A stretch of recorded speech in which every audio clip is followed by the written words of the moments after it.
No čaute, vítajte pri ďalšom vlogu. Sme tu aj s Ibrahimom. Dobre. A babkou a s dedom sme v lese, v takom trapnom, kde to vyzerá takto, že všade sú len stromy. Si to tak má vyzerať les, ale to sú všade rady stromov. Snažíme sa tu hľadať hryby, ktoré sú nikde. Že v košiku máme servítky, čo sme zatiaľ zožrali 2 rožky každý a 2 jablka.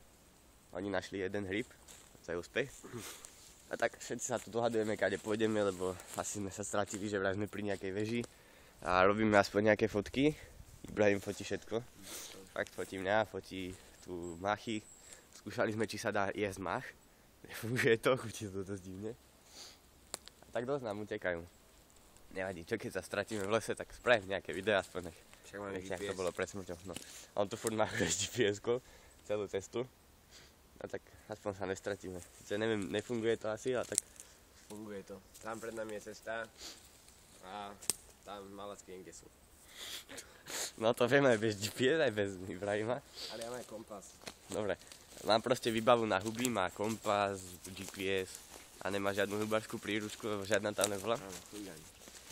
A tak včera bola party hard, takže to bolo v pohode. Všetci sa tam rehotali jak sprostí. To bolo tak trošku alkohol, ale nám stačila iba kofola, no. Počkaj, spravím fotku, jak to vloguješ. Bolo, to je pako. Proste sme sa smiali pri tom, že babka povedala, že nejaký chalan, čo jeho masér bol otec, sa zabil pri kuchyni. Proste sme sa začali rehotať, že na neho padla chladnička. To proste... Tak to vyzeráš, ty vloguješ. Našťastie som to nahrával, no proste Ibrahim. On musí všetko fotiť. Neviem prečo to baví, ale síce to baví aj mňa. Každý máme cez 500 fotiek v mobile. A tak pohľad. A fakt to nič není.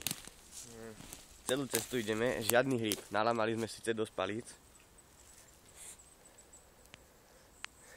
Našli sme palicu, s ktorou sa dobre opiera.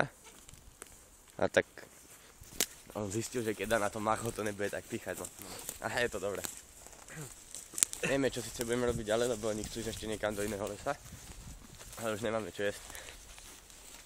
Takže neviem, jak to tu fakt prežijeme. No tak no. Tak sa zatiaľ majte. Čaute.